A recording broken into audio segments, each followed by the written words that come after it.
but I also want to set up partnerships where there's freedom for people to pivot, because things change, life changes, and so you want there to be some built in as you're doing it from the start of like, okay, here's what we're both agreeing to.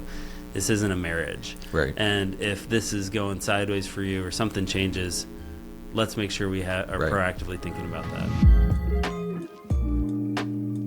What was unwinding like in California? Was that a big process, or did they just continue their thing and you just kind of backed out of it? No, it was long. I commuted out there for a long time because we had never thought about that before. It was like, they were very supportive I said, like, this is what's on my heart. I think this is the right direction to go for our family. Mm-hmm. And they were on board, but it was also like, we haven't thought this through. So I traveled back and forth a lot as I was kind of getting my feet set out here as well and kind of wrapping things up and trying to do a clean handoff out there. And we have a bunch of properties together out there still. So. Awesome. What are some things that you would have done in advance, knowing, like, in case of needing to unwind a company? I think it's naive to not have a plan. I think it's much better to have pre-discussed, if there were ever anybody who wanted to be, a different part of this or something like that. Right. How are we going to handle that? That would have been awesome because we had no idea, and then it was kind of a very stressful. It's not for a bad reason, but it's just stressful. COVID's still going on. One of these guys is saying he wants to move, and how do we figure this out? So COVID is stressful enough. COVID was stressful enough. So I don't know. I'm not sure what advice. I think it's a lot of expectation setting ahead of time and really thinking through kind of more downside protection in terms of like what happens.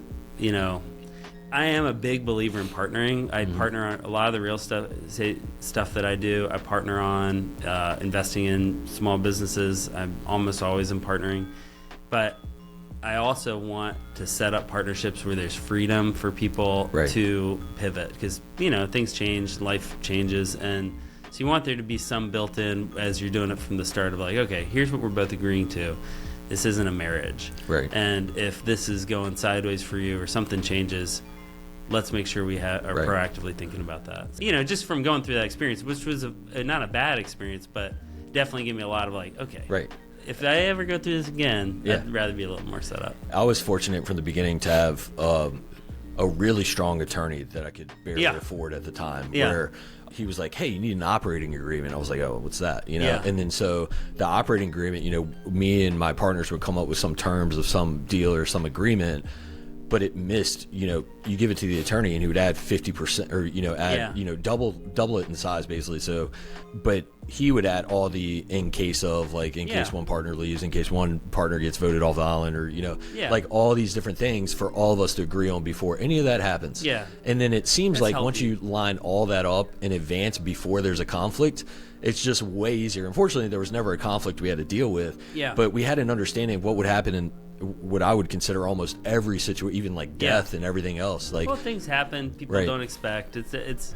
I think a lot of times those operating agreements are written as if one person's just a bad actor, which can happen. But a lot of times, like, just stuff happens. Right. I mean, I remember my father-in-law had to carry a partnership where he was a minority partner, but the majority partner, like, the financial crisis crushed him, and so it was like, well, you're going to lose this whole thing, or, he wasn't trying to do anything wrong, but it was like, so fortunately that was well set up. So there was a scenario of like, okay, what happens if somebody else has to bail this guy out, know? Early on at Peak, we decided that we saw all these leases floating around Richmond, because I would study everything. I would study everyone's agreements and leases and everything and see what Peak needed.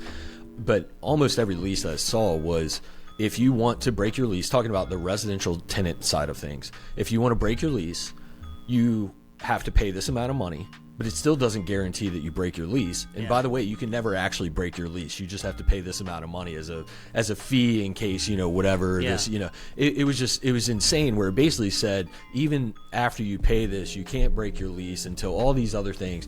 And so early on, we had, we run in that situation where people are like, hey, I have a terminal illness, or I have, I just got relocated across the country. I'm super successful, didn't know this is going to happen, or divorce, or this, or that.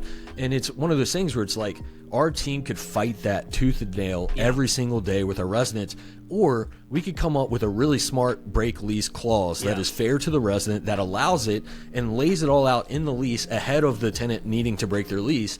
And it allows, so all of our leases allow a tenant to break a lease. Yeah. But there are certain stipulations where it costs $0 for the landlord, but they can break that lease whenever they want. Yeah. And it's set up exactly to protect the landlord and to ensure that we have a happy resident in place. Yeah.